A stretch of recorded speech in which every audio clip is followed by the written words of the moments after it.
Ahoy, fellow Trill Seekers. And welcome aboard the Joy of Trek. I really like Trill Seekers, Kay. A plasma storm evading podcast exploring the Gamma Quadrant and the laser scalpels of Star Trek. All of it. I'm Kaki. I'm Kay. And out in the Symbiote evaluation board is your chief engineer, Greg. Together, we're on a mission through the sick bays of Star Trek to find the vermiform life form in every Trill, nice, and the excellence in every episode. Even in the neuroelectrical suppressors. Because every episode must be someone's favorite, and it might as well be us. So flex your hyposprays and join us as we skeleton crew maintain The Joy of Trek. Oh, well done, Kay. I enjoyed that one. Thank you. I wonder if anyone can guess which episode we're doing. Probably. Yes, also they can look down at the podcasting device, and Greg did tell them which one would be next week. Right, DS9, Season 2, Episode 4, Invasive Procedures. Originally aired on October 17th, 1993. Teleplay by John Welpy and Robert Hewitt Wolfe. Ooh. Storied by John Welpy and directed by Les Landau. Let me see. Robert Hewitt Wolfe, I know... Oh, I think he's from Andromeda. I think he was the showrunner for the first seasons of Andromeda when it was still sort of okay. And then it became all about confirmed shithead. Oh, what's his name again? Hercules? Oh, I don't know. Don't ask me. Oh, what a great day. He's gone from my brain. Joy, don't think about it too much or he'll pop back in. Yay! Oh, Yes. the evil is defeated. We are free. So what happens in this episode? Oh, a bitter, unjoined Trill attempts to steal the Dax symbiote from Jadzia. Ooh, yeah. Short but concise. Oh, I have synopsis. That's what I I'm looking have for. two surprises for you. Oh, go on. So one of them is, do you know how I previously sort of cheated a little bit with ChatGPT? Yeah? Well, you can make sort of custom profiles or custom GPTs now. Okay. And so I've created one just as an attempt, which I wanted to be a compendium of Star Trek knowledge, in-world and out-of-world. And I asked it to focus on like primary sources like Memory Alpha. So I figured that while we have, much to say about AI and its effect on the creative world, as a research tool, it's a very valuable technology. Right, unless it starts doing hallucinations. Yes, that is difficult. Although apparently some things you can just tell it to just don't do that. Like don't make up shit as one of the criteria. Yeah, it doesn't really listen to that. And of course, like using large language model and generative AI instead of like hiring an artist is all kind of rubbish. But Yes. we have been using various AI tools in our production. When we make little flubs, we've created synthesized versions of our voices that we use and that our chief engineer uses to assist us. I swear I've never used this power for evil yet. There may become a time where I will, but right now, I haven't used it for evil. So I thought maybe we can give it a little test. I've called it Hello Computer, and I'm going to ask it to give us a summary of today's episode. Okay. Where we'll be using as a primary source Memory Alpha, the fantastic wiki. I think I asked it to use a little bit of IMDb. Okay. And I'm still working on so we can cite these sources. Right. You can also add regular Wikipedia, which also has, it depends a bit low. It's a bit hit and miss. I found in my research, certain episodes have gotten a lot of love. This one, not very much. So what shall I ask the computer to do? And I've named it Hello Computer. So summarize invasive procedures. Okay, yeah. But then we can do something funny with it, can't we? Because that's one of the cool things. From the perspective of the Klingons. Procedures. Okay, summarize invasive procedures from the perspective of the Klingons. And let me see what Hello Computer makes of this. Okay, so this episode would be perceived differently from a Klingon perspective, given their cultural values and worldview. Oh, okay. In this episode, the station is overtaken by a group of mercenaries, including a Klingon named Takar. The group's leader, Varad, seeks to have the Dax symbiont transplanted into him, an act that would be seen as dishonorable and deceitful by Klingon standards. Oh, whoa. Yeah. It's actually good. Yeah. I kind of like that. So from a Klingon viewpoint, the episode highlights several key aspects. Takar, as a Klingon, is part of a mercenary group, demonstrating a form of loyalty to his team. However, his involvement in a deceitful plan might be seen as un-Klingon-like, as Klingons value honor and straightforward combat. Yeah. I wonder how... It's fairly generic. Yes. I know it's not really focusing on the episode, but more on... But that's the thing that generative AI does anyway. It's like... Yes. And I think it's also... Lots of empty platitudes, yeah. I think it's also like a very flat kind of view of Klingons. Oh, yes. Whereas, like in Deep Space Nine, there's been a lot of opportunity to examine other aspects because no culture is just one thing. How long does it go on for? Quite a bit. We've got the symbiont transplantation, we've got the resolution, but it comes down to like assuming Klingon values of honor and the underlying deceit and dishonorable tactics. Hey, deceit is an integral part of warfare. Yes, very much so. In fact, I think that's Sun Tzu's Art of War. All warfare is based in deception. Yes.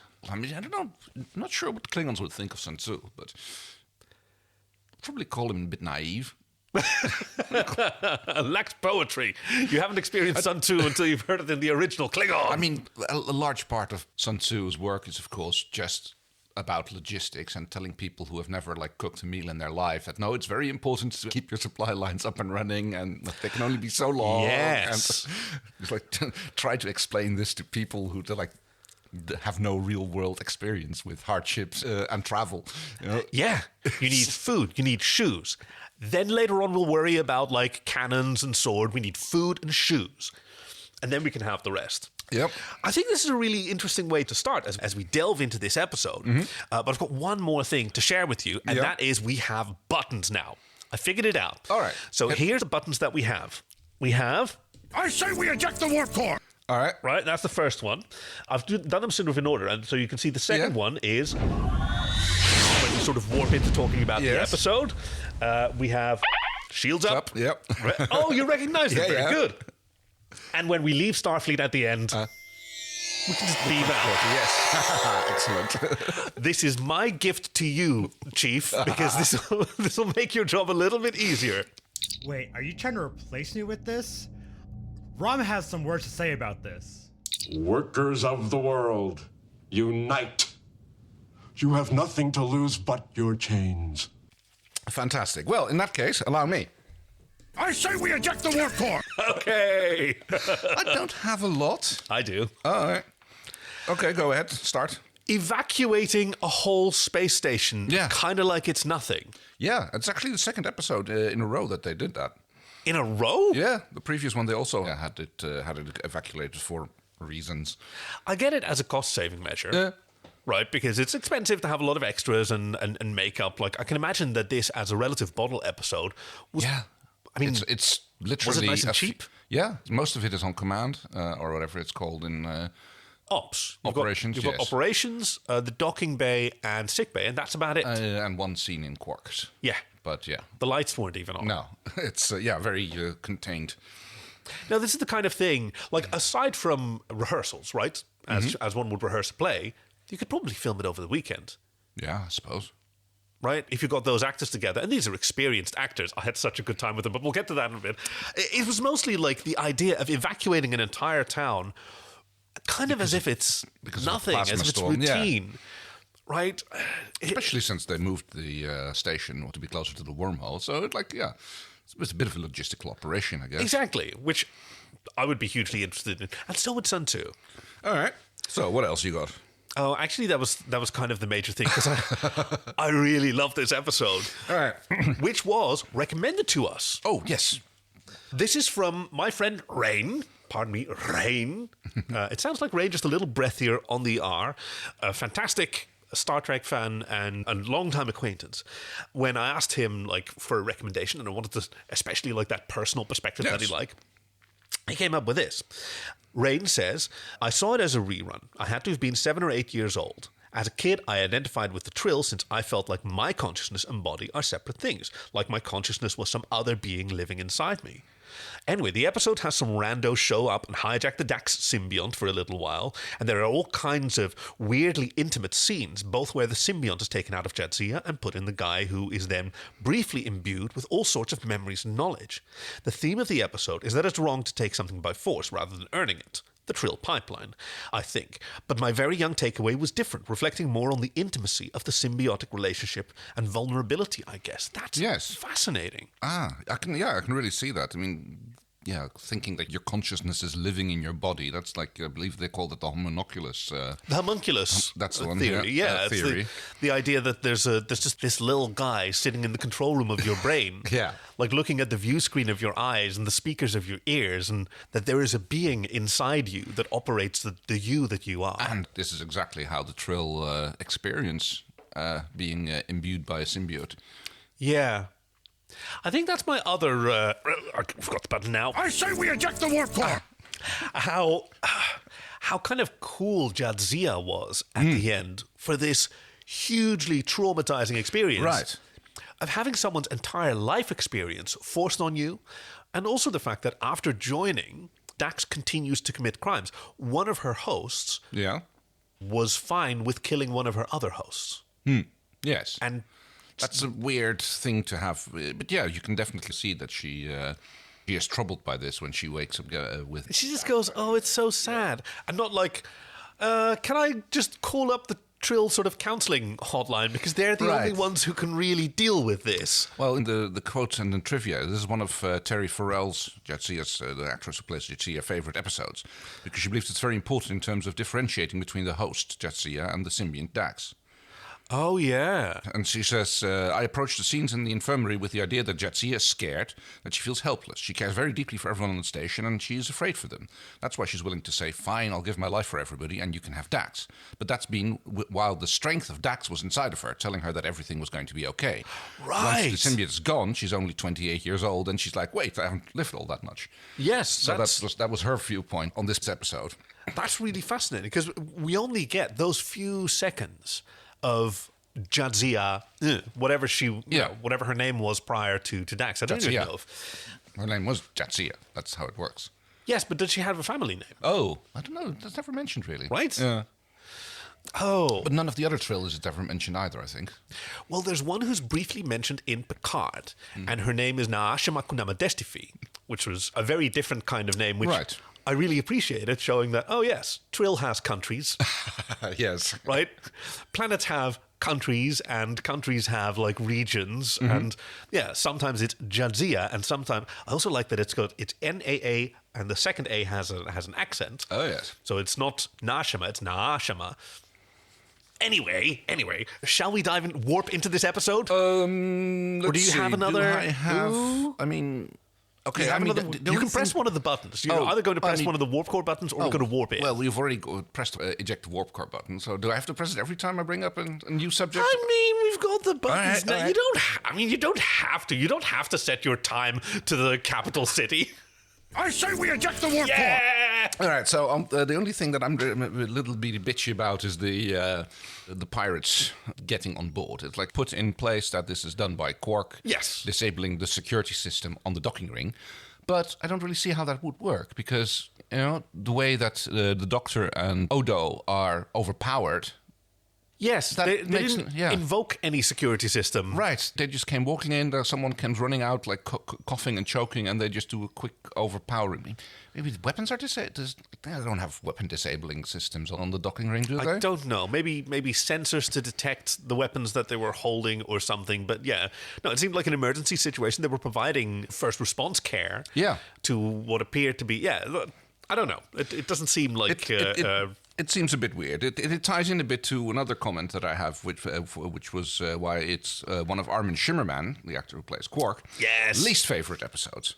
Whoa!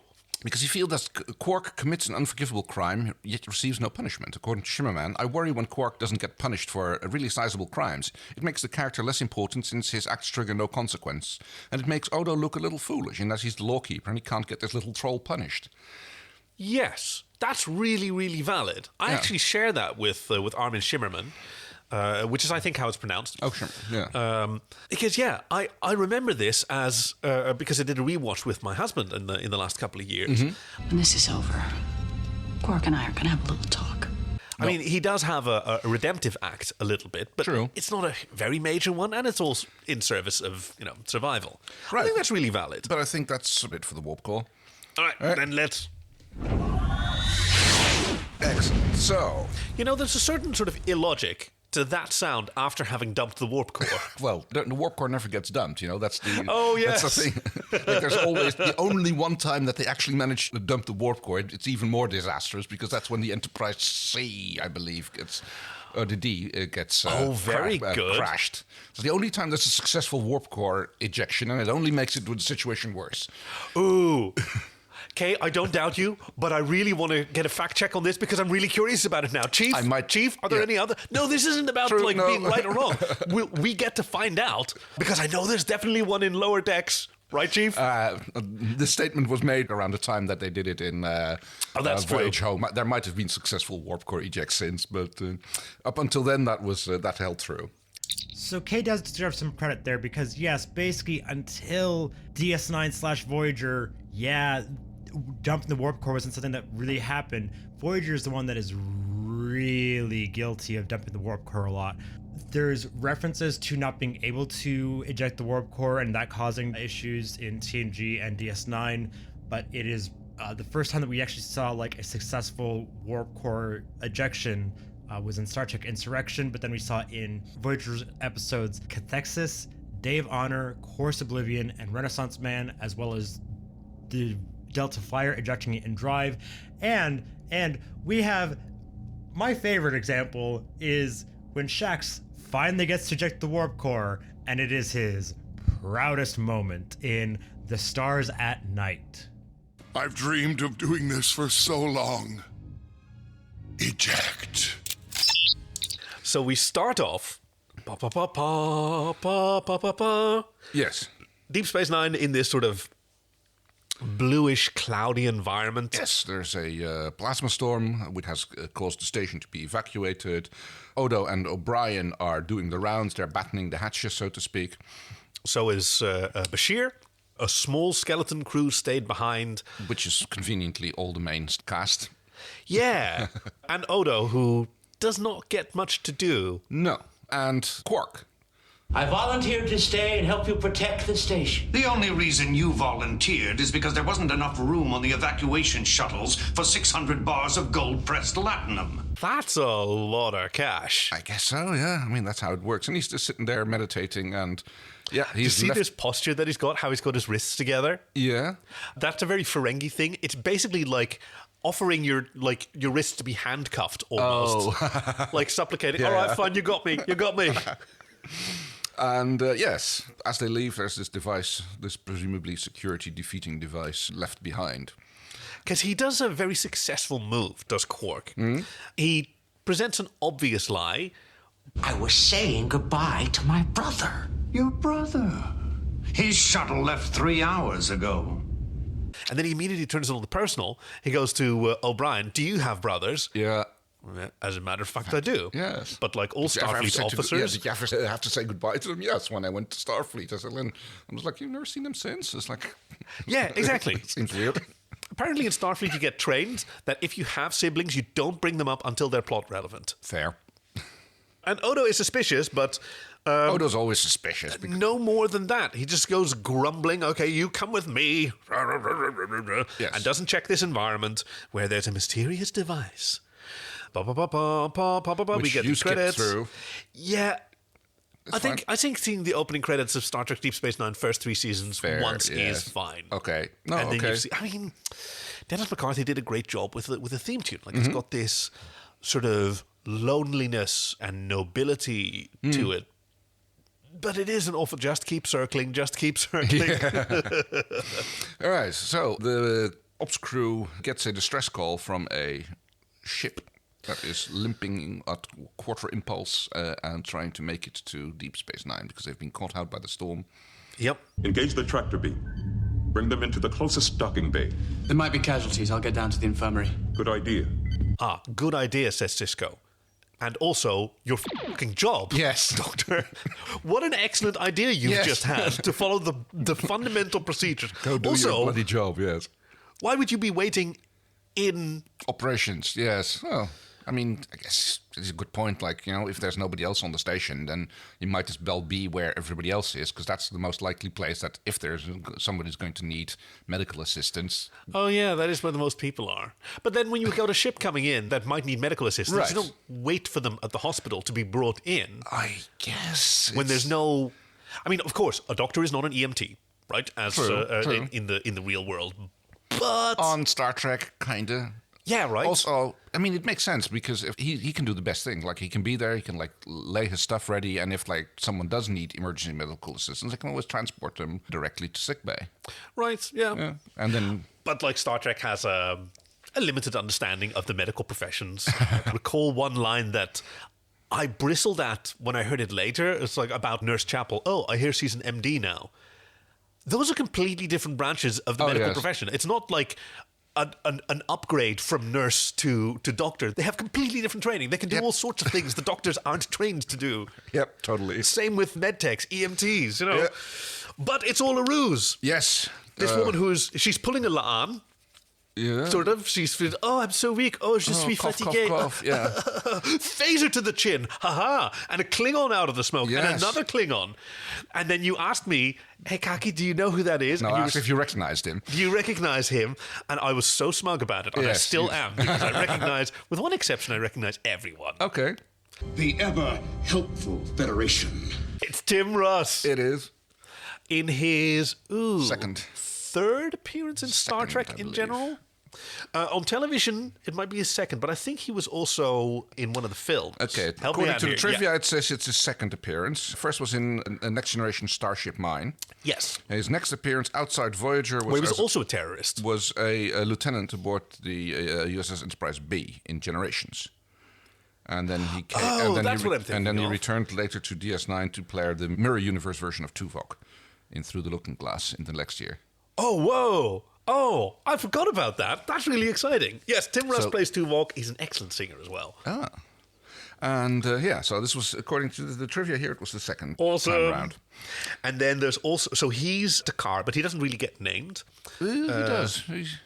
The other one gets more of a name. The other gets more. Takar gets mentioned a few times. Yeet. Jared Leto. Oh, no, wait. That's someone else again. And the third member of this pirate crew is Mariel. And I recognized her immediately. That's Megan Gallagher. I know her as Frank Black's wife in Millennium. Okay. An excellent character there. She's a very 90s sort of actress. She's got a very classically handsome appearance, and certainly with the hairstyle that she's given here. And they're all working for Varad the Trill, who's played by John Glover. What else do we know him from? Okay. Let me see. I mean, I know that a lot of the actors loved working with him. And, really? Yes, that's especially Terry Farrell. But oh, that's awesome. Yes, that he was her favorite guest star on the show. Oh, wow. Yes. I mean, he's incredibly charismatic. Like, let me see. Did you ever see Smallville? He was Lex Luthor's dad in the TV series Smallville, also in the 90s. Don't recall. That's where I know him from. Every time that Jonathan Glover pops up, I immediately think, oh my gosh, it's Lex Luthor's dad. He's amazing. He's so good. Oh, I love Jonathan Glover so much. I mean, it can go more obscure that he played Satan on the short-lived series Brimstone, which there were only 13 episodes of, and it's completely impossible to find, but I have them memorized. And he also played an angel version of himself, who was a painter. Okay. Ooh, let me see. Ooh, you've seen RoboCop. Yes. Do you remember the commercial for Magnavolt 5000s? And it won't even run down your battery. He's the car salesman selling the lethal security system. Okay, no, I didn't recall that. Yes. Oh, I love John Glover. So seeing him here, and he starts off so mousy. Right, he plays a fantastic performance, which is, the very timid Varel, and then later the very different Varel Dax.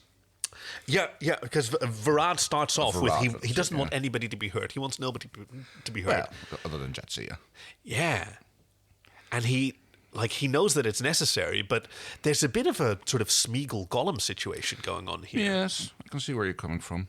Especially because Smeagol makes the evolution from someone who's very timid and mousy and doesn't want to hurt people to turns out, actually, that wickedness is in Smeagol as well. Yes. You, shifter! Inside. And what if I refuse? Please, do as he says and no one will get hurt. Yeah, it was a cool little prop, this. Which is subsequently brought to sickbay. Yes, just handheld, carried by Megan Gallagher, because apparently, like, he only weighs a few kilos? I guess, no, that's always like a thing with shapeshifters, you know? It's like he changes volume, he changes mass too, I suppose. Yeah, I guess. It's a cunning material that can do that. Yeah, he's reluctant about it. He's a little bit angry. He's like, because apparently he feels it a little bit embarrassing to do this in front of people. Yes. Because there's the whole episode where he gets locked in the elevator with Loxana Troy. Yes. And which is a The Forsaken, gorgeous, season 1, episode 17. Gorgeous, also recommended by one of our listeners. Was it season 1? It's also a remarkable performance by both actors. Absolutely. We'll definitely be watching that at some point. But it's one of those ones where it's fucking excellent. Yeah. So, right, we're looking to find the unloved ones. It's absolutely brilliant. So. Yeah. All right, so, yes, he gets forced in. They get to the bridge. There's a brief little bit of taking over the station. Everybody gets their com badges removed. Yeah, they're really particular about taking everybody's com badge. Com badge. It makes sense, you know. It's like it's the easiest way to organize a counter plan, so might as well take it away from them. And now everyone's in ops. And this just felt like, I don't know, it's not a parlor scene. Mm-hmm. But I don't know if there's a term for it. Chief, maybe you can help me out. But like a scene where all of your actors are just already sitting around, so you can, film it nice and quick by just moving the camera for everybody's different reactions. Yeah, because they're all being grouped together, which of course is like a pretty good way to take over a large group when you yourself have a small group. Okay, so I can't find anything on that specifically. I will say having like a group shot is not necessarily easier. If this was a wider screen, they could have all had it all in just like one shot, but because it's still like the 4:3 aspect ratio, they're not able to have them just kind of like all in the same shot without like people being cut off. Because especially as you start to get like more cutting back and forth, if you're having like a very dialogue heavy scene, it actually becomes more complicated to film it with multiple cameras for different takes. A prime example is like the Titanic dinner scene, where there's like 9 principals at one table, and so that scene alone took like 5 days because it was, okay, we have to shoot all of this person talking, and we have to shoot all this person's reaction, and then we have to do all this person, and so like it just took so long. So in this instance, this would be pretty easy because there's just like a 2-shot like kind of back and forth between Cisco and Jadzia and the rest of the ops members. But so it's not always easier to just have everyone in the group at once. And we're introduced to everyone here and their motivations. I thought it was a really well set up scene. Yes. We basically have the 2 Klingons who have just been are just hired muscle. We have Varad, who is the one who has been working on determining which of the symbiotes is most suitable for him. Oh, yes. And of course, his girlfriend, Mariel, that's her name. Yes. Cisco has his boots of conclusion jumping on again because he immediately got like, The wormhole. After you've stolen the symbiont, you plan on escaping to the Gamma Quadrant, don't you? How, how does he know that? It's like, I think it's whoa, shields up. I think that's really, really reasonable. This guy comes in saying like, I did research, I worked it all out. No, bullshit, says Cisco. Dax is the one closest to an escape route. Anywhere else in the universe, the Trill authorities will hunt you down. There's nowhere you can hide in Federation space. Trill are known throughout Federation space and beyond, apparently. Like, lots of different planets probably have extradition treaties. Right. Trill is an advanced economy and very, very, very particular about those symbionts in particular. So you can't steal it anywhere else. Why Dax? There are thousands of symbionts on Trill. Why her? I did research. I worked it all out. The Dax symbiont is the best match for me. We have mutual interests, science, diplomacy. Varad. Matched with each other. Which we later find out. Correct. In season 3, so brilliant. Equilibrium is the episode that expands on the highly selective and exclusive procedures of joining. It is explained that if the widespread compatibility of most Trill with symbionts was known, violent attempts at joining, such as Varad's, would be far more common. So yeah, you'd think. It's kind of like kept secret that it's like, it pretty much always works. Yes. And as we learn in Discovery, you don't even have to be Trill. Oh, yes. She does say, Jadzia, that only 1 Trill in 10 is chosen to be joined. Yes. That's a pretty high number. Millions we're talking about, I presume. Yeah. Which Kira goes like, oh, there must be hundreds. Like, no, millions. Because that's the sort of first of several strategies used against Rhaen. And Jadzia, like, she starts off with, that's nothing to be ashamed of. Neither of my parents or my sister underwent symbiosis. And they live happy and productive lives. Yes. Ooh, don't love that language, Jadzia. No. I don't imagine that you get a lot of Christmas cards from those siblings of yours talking about them like that. Varad is like, please, believe me, I wish I didn't have to do this. Then don't. I don't have a choice. Which leads to the old saying, like, anybody who says, like, I don't have a choice is doing exactly what he wants to. Exactly. And doesn't want to admit it. Yes. Right? Specifically doesn't want to be called out. Yeah. Or have their reasoning examined. We see Quark hovering over some liquid security keys or whatever because he was swindled, turns out. He thought that he brought these Klingons on board for an illicit arms deal. Yes. But that's not what they were for. And Yeto, I think that's his name. That's Yeto, yeah. Yeah, is gloating about it. You Ferengi, you think you're so clever, but you're stupid. Now, there's no need for name calling. He does a lot of blustering and not a lot of, like, actual... that's what all the Klingons are doing here. They're like, most of their lines are about that, like belittling the other people. Actually, that's also Yeto later in it's just sickbay. It's just him. Yeah. And ultimately, he's actually quite an agreeable fellow in terms of his actions. I did like Takar when he was confronted. He's all business. Yeah. And O'Brien says, hey, I don't know if you know, but we're allies now. And he spits on the ground like the Klingon High Council. They're pussies. Yeah, exactly. They're all honeys and fraidy cats. Oh yes, Quark is therefore also brought into ops. Now we have the whole crew together. Yes, except for Odo, who's in a box. Kira immediately jumps down Quark's throat. Who are these people? What do they want from us? Funny. I was about to ask you that question. Yes. Now I can totally get where Armin Shimmerman's coming from. Yeah.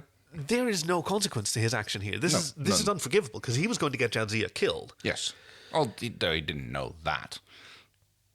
No. He didn't know their purpose, but he did help. Yeah, his actions were the ignorance defense. Instrumental to the Certainly from someone who comes from rebellion.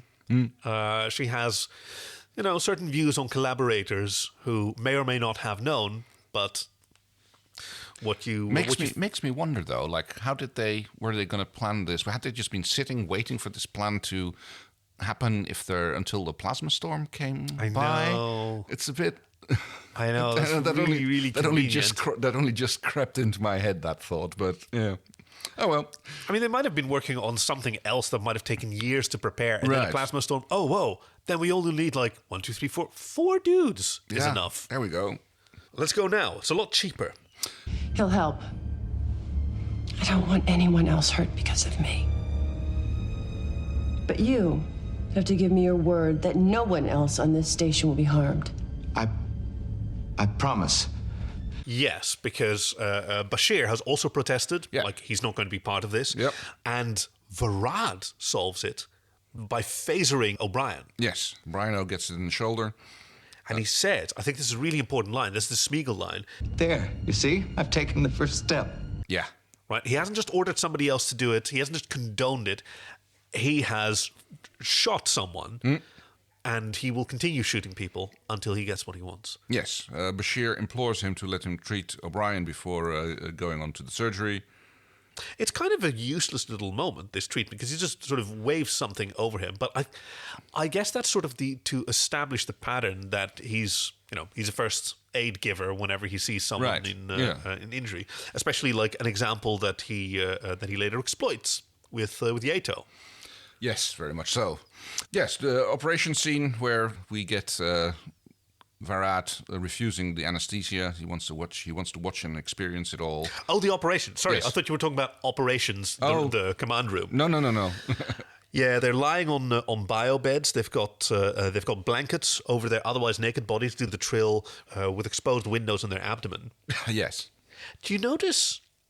Jadzia has what what may look like stretch marks. Yeah. They don't look like the spot pattern that Trill has. No, I assume that's because this is not her actual abdomen. Right, but so it was, it was created there. It's a makeup effect, but what is that to suggest? Like, is it a stretch mark from the original insertion? Well, we watched this together with my other half, and yes. His comment was, so these Trill, are these like kangaroo people? Yeah, I'm really interested. Because it looks weird. Like, basically, looks indeed like they have a pouch there. It doesn't look like like he made a cut, although it's kind of implied that he does, but there's no blood, and it's weird. I'm not loving the special effects, let me put it like that. Well, we have just come off Farscape, where yes. The standard for weirdness is a good bit higher. Yeah. But yeah, I wonder about this, because I do believe in previous instances where we've seen a joining, which was not always necessarily under optimal conditions. I think this is the second time only, but yeah. We may have seen a flashback at some point. Possible. But you're quite right. They were originally introduced in... Oh, Chief, which episode was that? That would be season 4 episode The Host. In The Next Generation, Joe Brill, who became a love interest for Beverly Crusher, and I think that the symbiont had to be transferred into Will Riker. Oh, maybe temporarily. Exactly. Yes, I remember that. And then finally arrived in a new host who was a woman. Yeah. And Beverly apparently wasn't ready for that, or 90s television wasn't ready to let people explore that kind of relationship. Yeah. So David Livingston commented on this, that we didn't want it to look cheesy. It was always a problem showing it. Yeah. It's that the whole idea of Alien. You don't really want to see it too much, because the audience is either going to be repulsed by it or say that it's too hokey. I lean towards the too hokey side in this. Certainly now, right? When we're watching it in 2023, some nearly 30 years after it aired. But that's a huge problem. Yeah, and it's like it looks a bit like this blob-like thing with this tentacle at the end that gets fished out of the pouch and then gets cut like an umbilical cord by Bashir. It does look like a pouch. Like I was kind of going like, yeah.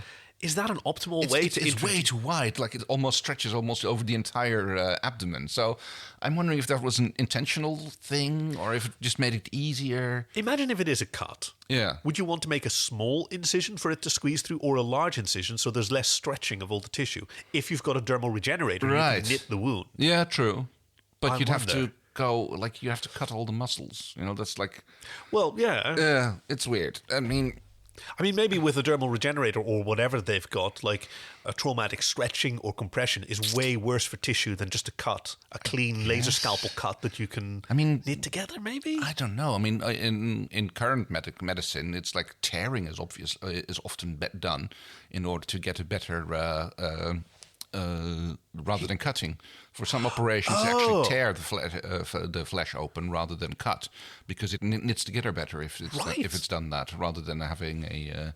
because basically the fibers get ripped apart rather than sliced. At their weakest point, also. And then they get to... then it grows back together. But generally speaking, in modern medicine, it's like make as little cuts. If you do it through the smallest hole possible. If I had a pen. Oh, wait, no. Oh, no. Oh, no. The operation is a complete success. Not so good for Jadzia, despite the fact that Bashir provides care for her. Yes, he almost ignores Varel. Come on, we haven't got much time. Just move it back and forth over the wound in slow, even strokes. Why bother? She'll be dead in a few hours anyway. Not if I have anything to do with it. Now help me. And I also really liked his sort of criticism of her, despite the fact that he's assisting in this violation.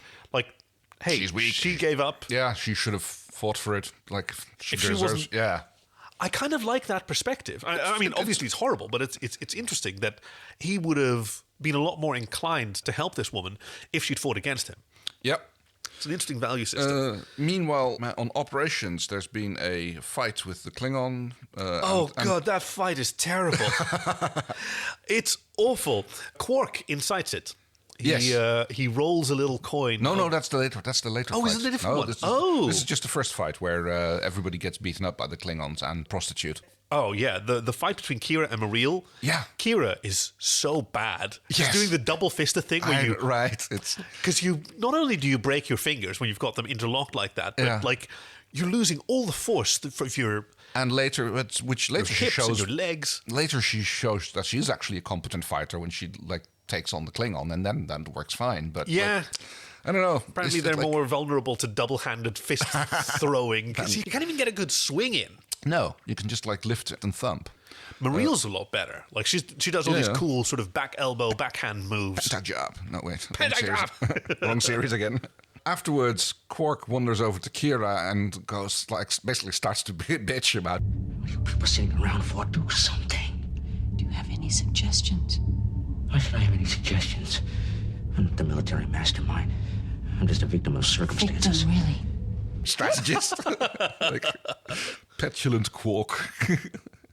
He just falls into these patterns. See, this part of Quark I kind of like. Yes. Because he does this thing. He lifts the veil of the sort of mythos of professionalism in Star Trek, and he peeks underneath, and it's really, really honest. Because, yeah, hey, you guys rescue civilians all the time. I'm a civilian. I kind of expect to be rescued. Yeah. Like, I'm not going to sit around and, like, wait for you. Oh, you're so heroic. I never saw that coming. It happens every fucking week, guys. Yep.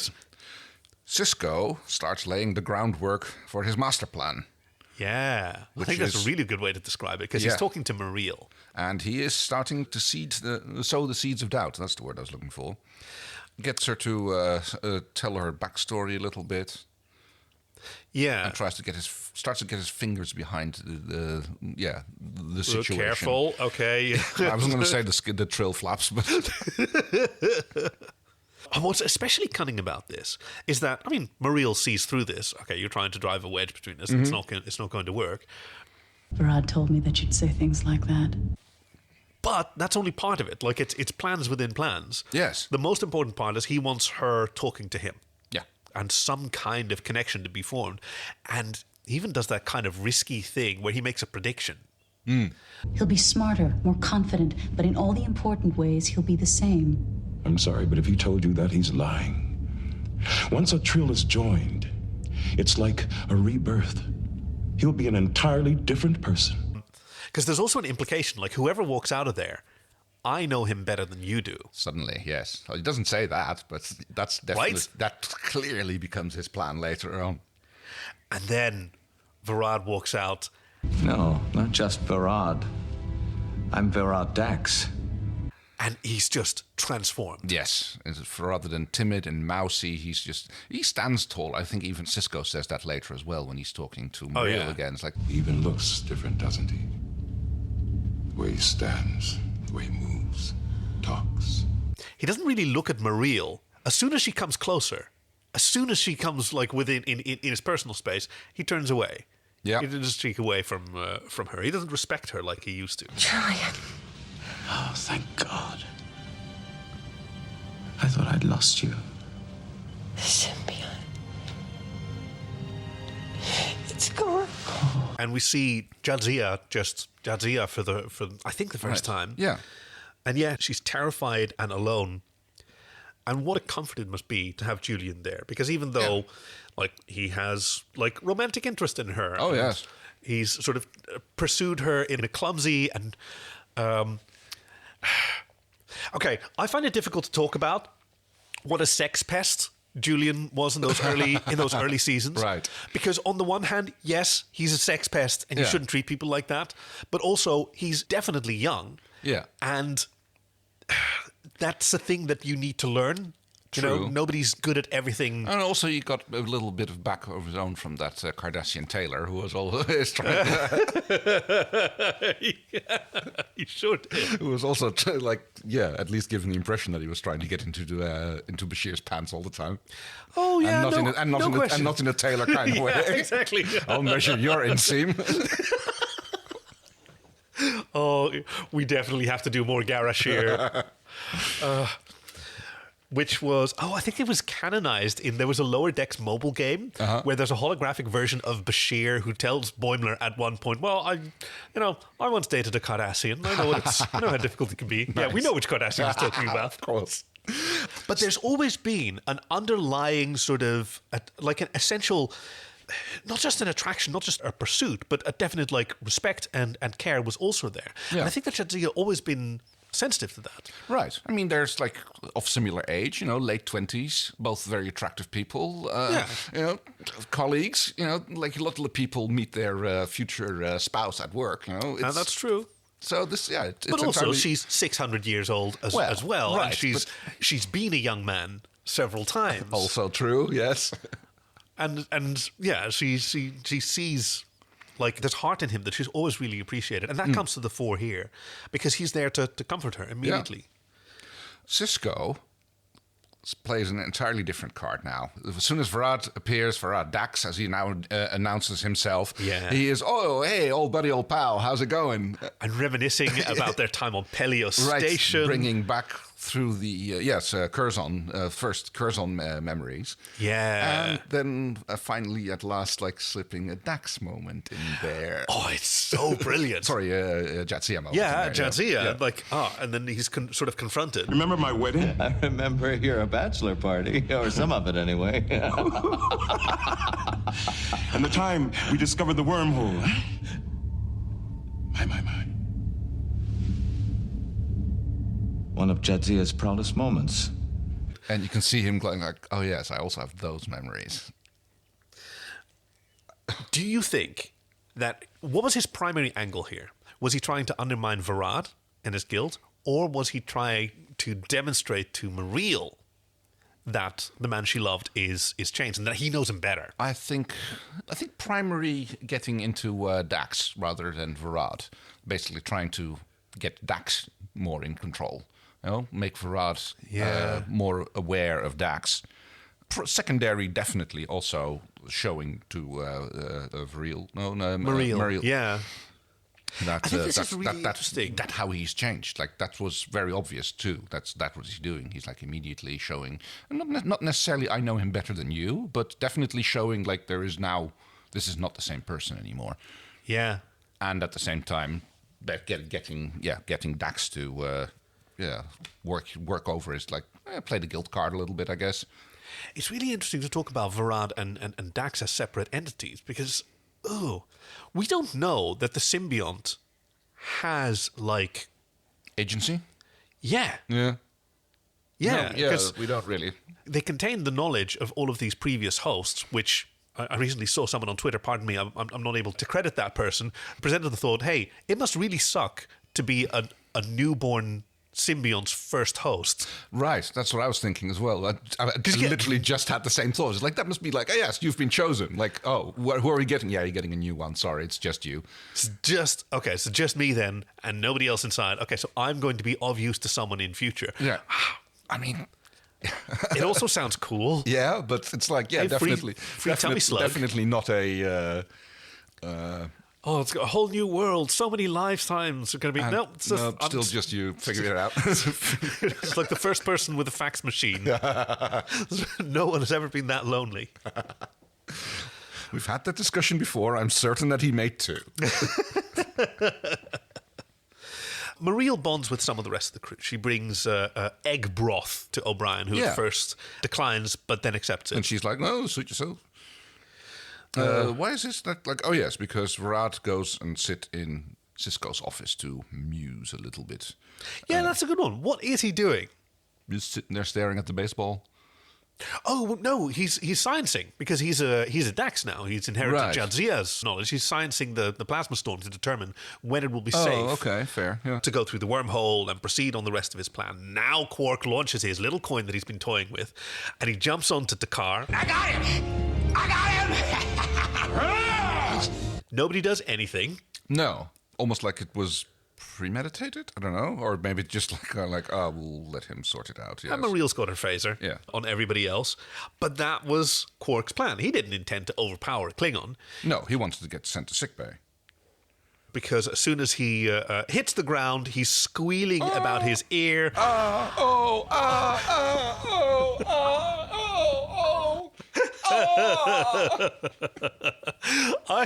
I am such a fan of Quark's squealing, which I think has been overtaken only by Boimler's squealing in its excellence. But I'm such a fan of it and an aficionado that I recognize this. Oh, this is even faker squealing. Right. Because normally his fake squealing is, the way that many children or adults like myself instinctively respond to any kind of pain or inconvenience with some kind of utterance, and then only later do you go, oh, it's actually not that bad. Yes, it's just a shock and a surprise, I guess. Habit, yeah. He gets carted off to sickbay where Bashir is like... The damage appears to be fairly superficial. And then Quark's like, no. But Ferengi ears are incredibly sensitive, so I'd better run some further tests. Yes, because conveniently Mareel and Yeto were looking away in that moment. They were doing an eye roll. And then Bashir, I don't know, violates medical ethics by publicly misdiagnosing a patient. I know. All warfare is based in deception, and his deception is very serious. Could be, but either of these conditions could be deadly to a Ferengi. So we need to provide treatment. And in the next scene where we see him, he's going to get Yeto to, okay, you need to hold this over his ear, move it back and forth. Right. Well, actually, that's been primed because there's been a long discussion with Yeto at first when he tried to get him to help Jadzia. And eventually just verbally lashing out at Yeto to get him to help. And finally, when he does that, then Yeto laughs and like, the doctor does have a little bit of spice in him, and then he actually helps. Yeah, which I would love to know a lot more about these Klingons, honestly. Yeah. And in this case, he does more or less the same thing. He goes like, here, help him out. Like, hold this. We're not going through this again. No. Like, I'm not your nurse. Like, for crying out loud, don't... We both know I'm just going to yell until you go, ooh. This is Klingon courtship. Maybe he's got a little eye on that doctor and he just wants to be slapped around a little bit. And then, okay, that'll do something for you, doctor. And, Bashir goes and gets the hypo spray and sets it to double dose for Klingon. Oh, yeah. And spurts him out. It's a very good move. He comes around Yeto and he's about to apply the hypo spray to Quark and then, no, up under your chin. Ha. And now Yeto's bent over the tape. Oh, there's a lot of... Time for a prostate exam. Yeah, apparently so. I swear the two of you just want Bashir to all the aliens more than Kirk aliens.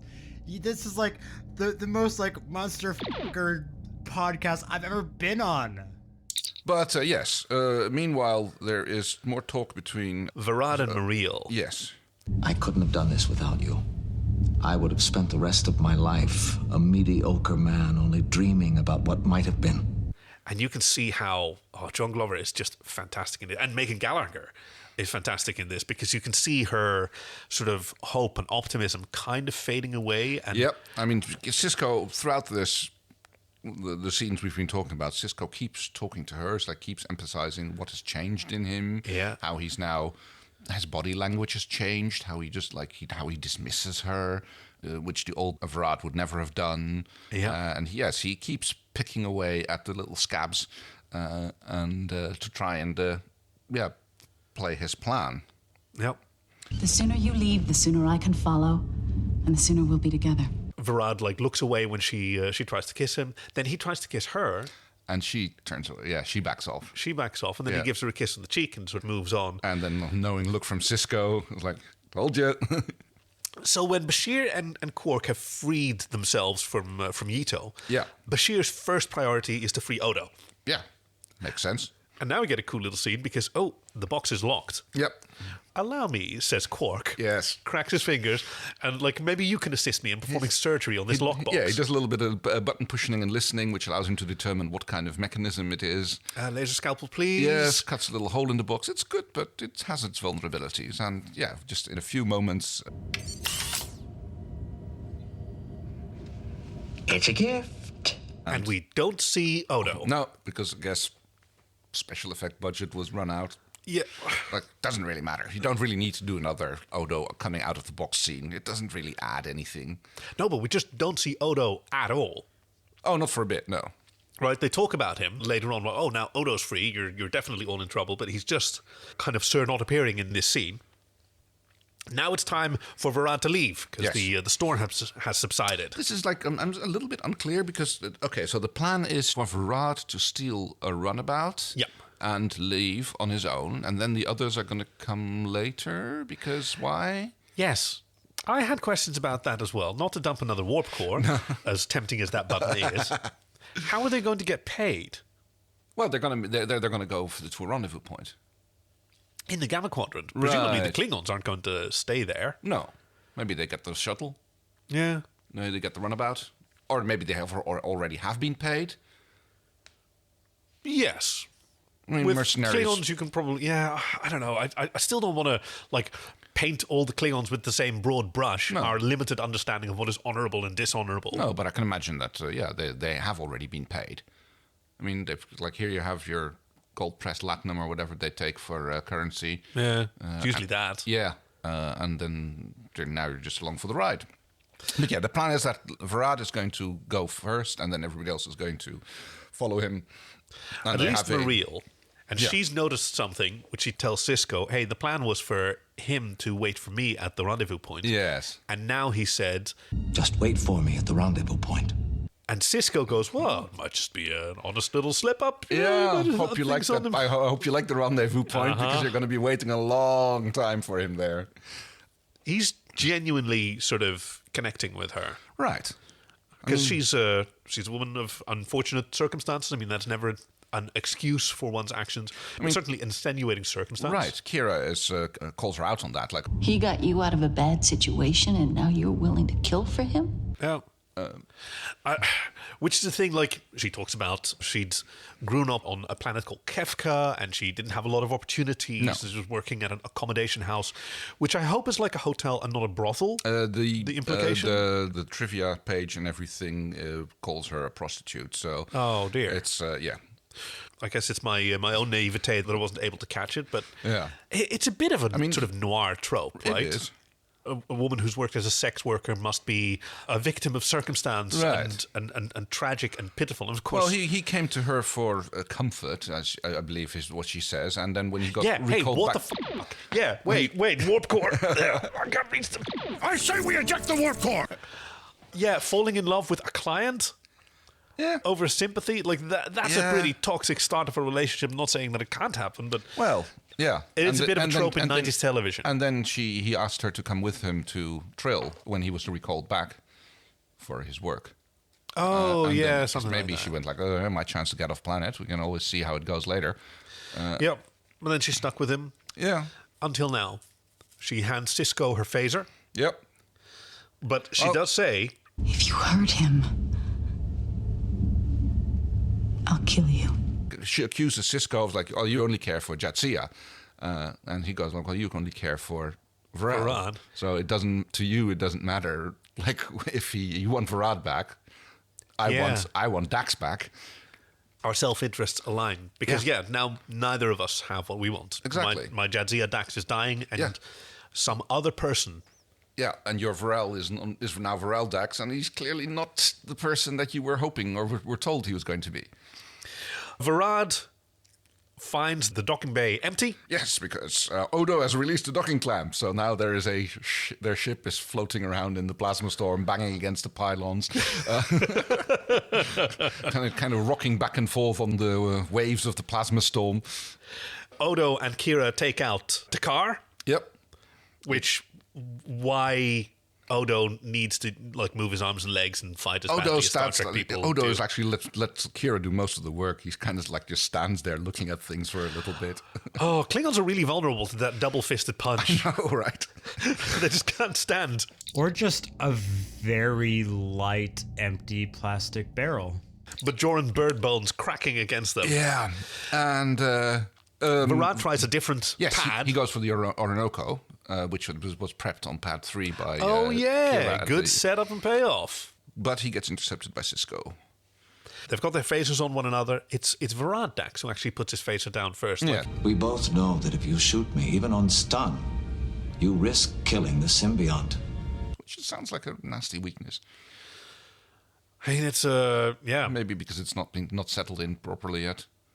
Oh yes, that because it's such a recent joining, Varad can actually still survive a separation. Yes. But he also says, like, even though doing another rejoining so soon is like, he might not survive. And, like, Cisco is willing to take that risk, both of them, because he just shoots him.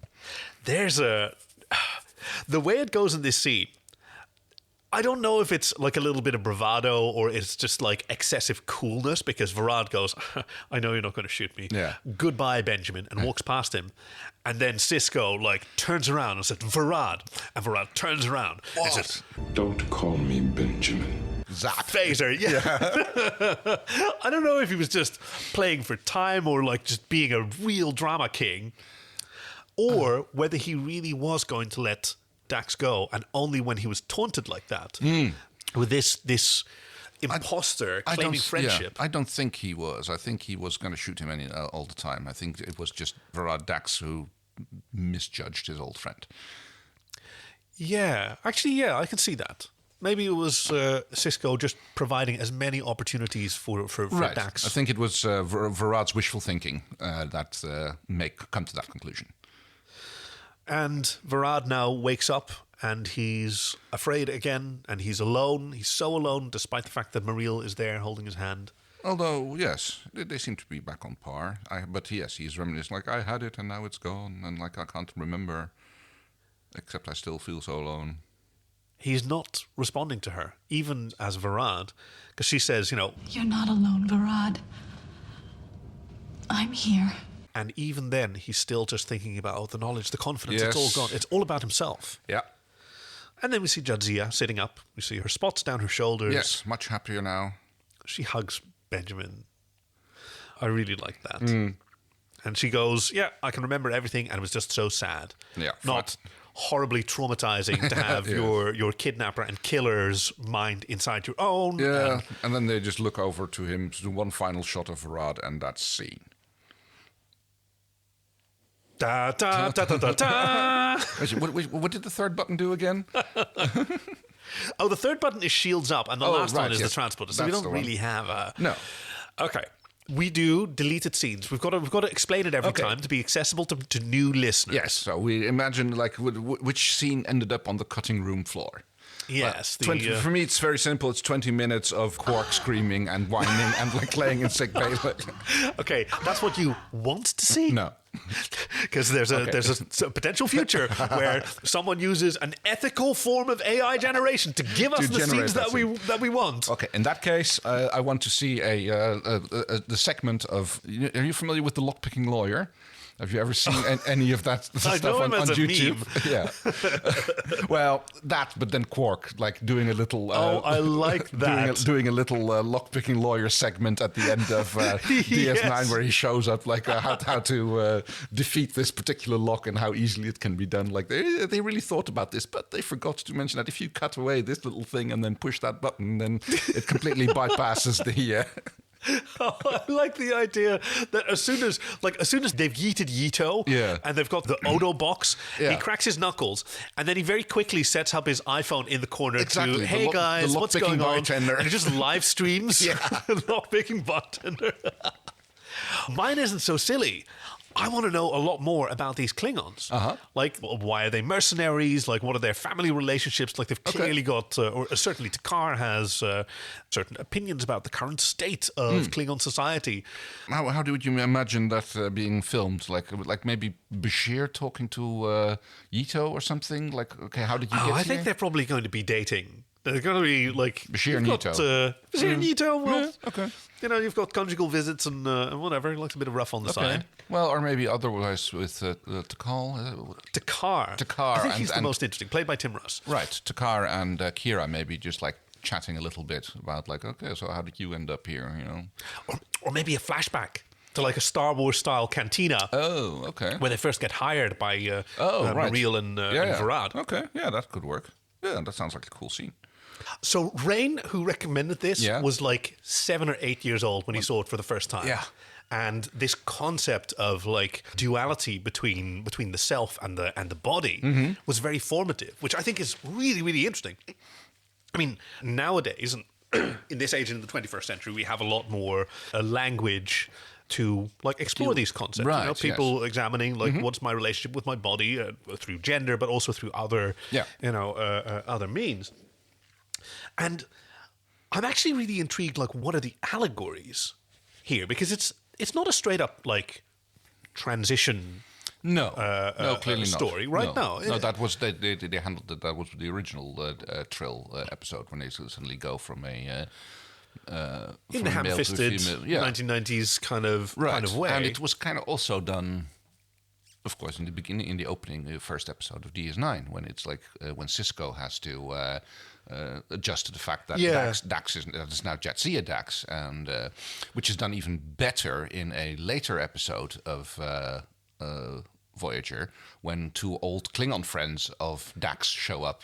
DS9, yes. And you get this beautiful scene where he goes like, "Curse on my old friend," and she goes like, "It's Jadzia now. Jadzia, my old beloved friend." old friend. Yes, exactly. Teaching a whole generation of young people, including myself, how one greets someone who's transitioned. Yeah. You use their new name, or their proper name and their proper pronouns. But so, okay, is there maybe dependency metaphor here? Like, he was talking about, like, he wanted that confidence. I mean, there are people who fall into substance abuse because it gives them that sense of confidence. You know.